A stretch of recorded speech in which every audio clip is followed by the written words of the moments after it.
ರಾಜ್ಯದಲ್ಲಿ ನಡೆದಿರೋ ಎಸ್ಐಆರ್ ವಿಚಾರಕ್ಕೆ ರಾಜಕೀಯ ಸಮರ ದಿನೇ ದಿನೇ ಜೋರಾಗ್ತಿದೆ.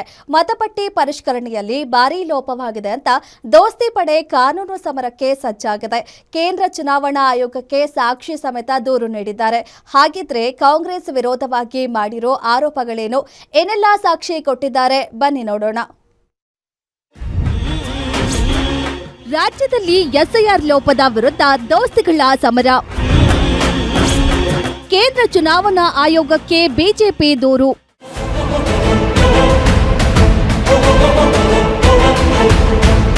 ನಮ್ಮ ಮತ ನಮ್ಮ ಹಕ್ಕು ಎನ್ನಲಾಗುತ್ತೆ.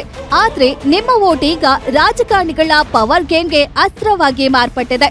ಇಂಥದ್ದೊಂದು ಸನ್ನಿವೇಶ ಈಗ ರಾಜ್ಯ ರಾಜಕೀಯದಲ್ಲಿ ಸೃಷ್ಟಿಯಾಗಿದೆ. ಅದಕ್ಕೆ ಕಾರಣ ಮತಪಟ್ಟಿ ಪರಿಷ್ಕರಣೆ.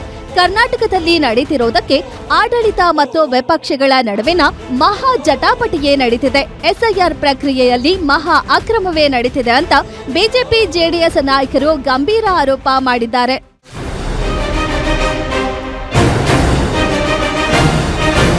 ರಾಜ್ಯದ ವಿವಿಧ ಭಾಗಗಳಲ್ಲಿ ಸಾಮೂಹಿಕ ಎಸ್ಐಆರ್ ನಡೆಸಿರುವುದು, ಮಸೀದಿ ಹಾಗೂ ಕಲ್ಯಾಣ ಮಂಟಪಗಳಲ್ಲಿ ಬಿಎಲ್ಒಗಳನ್ನು ಕೂರಿಸಿ ನೋಂದಣಿ ಮಾಡಿಸಿರುವುದು, ಬಿಎಲ್ಒಗಳ ಕಾರ್ಯವೈಖರಿಯಲ್ಲಿ ಲೋಪಗಳಾಗಿರುವುದು ಸೇರಿದಂತೆ ಹಲವು ದಾಖಲೆಗಳೊಂದಿಗೆ ರಾಜ್ಯ ಬಿಜೆಪಿ ಅಧ್ಯಕ್ಷ ಬಿವೈ ವಿಜಯೇಂದ್ರ ನೇತೃತ್ವದ ನಿಯೋಗ ಕೇಂದ್ರ ಚುನಾವಣಾ ಆಯೋಗಕ್ಕೆ ದೂರು ನೀಡಿದೆ.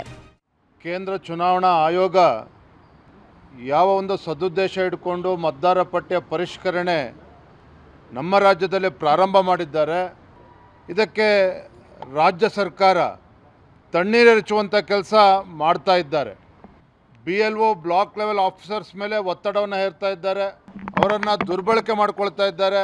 ಇವತ್ತು SIR ಪ್ರಕ್ರಿಯೆ ಏನು ಅಧಿಕಾರಿಗಳು ಮನೆ ಮನೆಗೆ ಹೋಗಿ ಆ ಪ್ರಕ್ರಿಯೆಯನ್ನು ಪೂರ್ಣಗೊಳಿಸಬೇಕು. BLOಗಳನ್ನು ಇವತ್ತು ಚೌಲ್ಟ್ರಿನಲ್ಲಿ ಕೂರಿಸ್ಕೊಂಡು, ಕಲ್ಯಾಣ ಮಂಟಪದಲ್ಲಿ ಕೂರಿಸ್ಕೊಂಡು, ಕೆಲವು ಕಡೆ ಮಸೀದಿನಲ್ಲಿ ಕೂರಿಸ್ಕೊಂಡು, ಕೆಲವು ಕಡೆ ಶಾಸಕರು ತಮ್ಮ ಕಚೇರಿನಲ್ಲಿ ಕೂರಿಸ್ಕೊಂಡಿರ್ತಕ್ಕಂಥ ಉದಾಹರಣೆಗಳು ಕೂಡ ಇವತ್ತು ಚುನಾವಣಾ ಆಯುಕ್ತರ ಗಮನಕ್ಕೆ ನಾವು ತಂದಿದ್ದೇವೆ. ಇದೇ ವಿಚಾರವಾಗಿ ಕೇಂದ್ರ ಸಚಿವ HD ಕುಮಾರಸ್ವಾಮಿ ಕೂಡ ಸರ್ಕಾರದ ವಿರುದ್ಧ ಗಂಭೀರ ಆರೋಪ ಮಾಡಿದ್ದಾರೆ.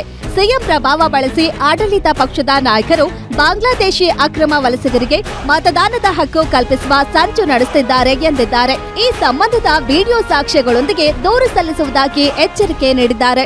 ರಾಜ್ಯದಲ್ಲಿ ಮೊದಲನೇ ದಿವಸದಿಂದಲೇ ಒಂದು ರೀತಿಯ ನಿಯಮಾವಳಿಗಳೇನಿದೆ ಆ ನಿಯಮಾವಳಿಗಳನ್ನ ಗಾಳಿಗೆ ತೋರಿ ಯಾವುದೋ ಚಿತ್ರದಲ್ಲೋ ಮತ್ತಿನ್ಯಾವುದೋ ಮನೆಯಲ್ಲೋ ಕೂತು ಒಂದು ರೀತಿ ಸಂತೆ ಮೈದಾನದಲ್ಲಿ ಈ ಪ್ರಕ್ರಿಯೆ ಮಾಡ್ದಂಗೆ ಮಾಡಿರ್ತಕ್ಕಂಥದ್ದು. ಇದು ಚುನಾವಣಾ ಆಯೋಗದವರು ಇದರ ಉಸ್ತುವಾರಿಯನ್ನು ವಹಿಸಿದ್ರು. ಈ ಒಂದು ಕಾರ್ಯಕ್ರಮ ನಡೆಸ್ತಕ್ಕಂಥದ್ದು ಆಯಾ ರಾಜ್ಯ ಸರ್ಕಾರದಲ್ಲಿ ಇರ್ತಕ್ಕಂಥ ನೌಕರ ವರ್ಗದವರಿಗೆ ಈ ಜವಾಬ್ದಾರಿ ಕೊಟ್ಟಿರ್ತಾರೆ. ಕರ್ನಾಟಕದಲ್ಲಿ ಇವತ್ತೇನು 1ನೇ ತಾರೀಕಿನಿಂದ ಪ್ರಾರಂಭ ಆಗಿದೆ, ಇವತ್ತು 5ನೇ ದಿನಕ್ಕೆ ಬಂದಿದ್ದೀವಿ.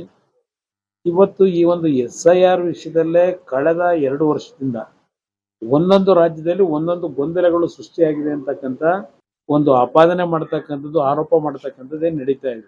ಒಟ್ಟಾರೆ ಮತದಾರರ ಪಟ್ಟಿ ವಿಶೇಷ ಪರಿಷ್ಕರಣೆ ಪ್ರಕ್ರಿಯೆ ಈಗ ರಾಜಕೀಯದ ಕೇಂದ್ರ ಬಿಂದುವಾಗಿದೆ. ಬಿಜೆಪಿ ಜೆಡಿಎಸ್ ದೂರಿನ ಬಗ್ಗೆ ಚುನಾವಣಾ ಆಯೋಗ ಯಾವ ರೀತಿ ಪ್ರತಿಕ್ರಿಯೆ ನೀಡಲಿದೆ ಎಂಬುದನ್ನು ಕಾದು ನೋಡಬೇಕಿದೆ. ಕವನ Shivanna, political bureau, guarantee news, Bengaluru.